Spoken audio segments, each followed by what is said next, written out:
New cars have started to stabilise in the last couple of months, but there's been a lot of issues with WLTP emission testing. People waiting longer for the vehicles, but I think that's starting to stabilise somewhat.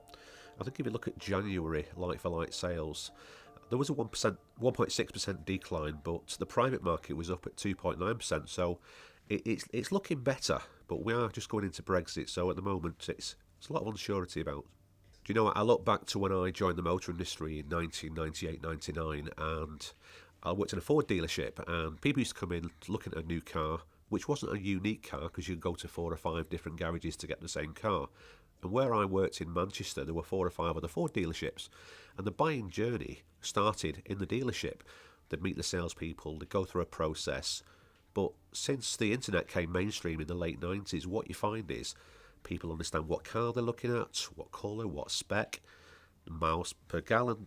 They know quite a lot of information. So when they come into the dealership now, what they find is the salesman's trying to talk about the car, but they're ready to start negotiating. So the buying journey's totally changed. Every time you look at the news, someone's taking either one of their products back into Europe, or they're thinking of moving the plant. So there's a lot of uncertainty, and it's not great news for the marketplace, but I think people will still want to buy cars. I think manufacturers have got to come on board with new product.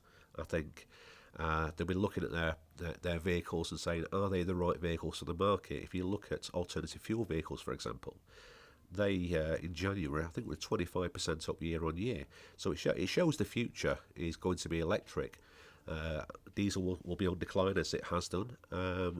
Petrol's quite stable. There's a lot of changes with the FCA in terms of compliance, so there are products that are insured and not insured. Take a warranty, for example. My view is, why would you not want to protect your new purchase for the ownership? How long are you going to keep it for? And there's lots of warranty products out there, but people need to be looking at longer term warranties. It's like some new car manufacturers have got 5 and 7 year warranties now. So it's important for dealerships in terms of income streams to look at the products they have. Do they suit the business needs still, but do they suit the customer needs as well, which is more important? Well, the difficulty is, if you buy a 1-year-old Kia, for example, you've still got pretty much 6 years of warranty left, so it does make it difficult to upsell a warranty into a dealership, into a customer. But what you find is there are other products there that have great benefits, but it's important that the customer understands the product, what it is, what it does, and what it'll do for them, to allow them to make an informed decision whether it's a right product for them to buy. Predominantly used vehicles are our bread and butter, used car dealerships, but we still offer products like gap insurance, tyre and alloy insurance for the new car buyer.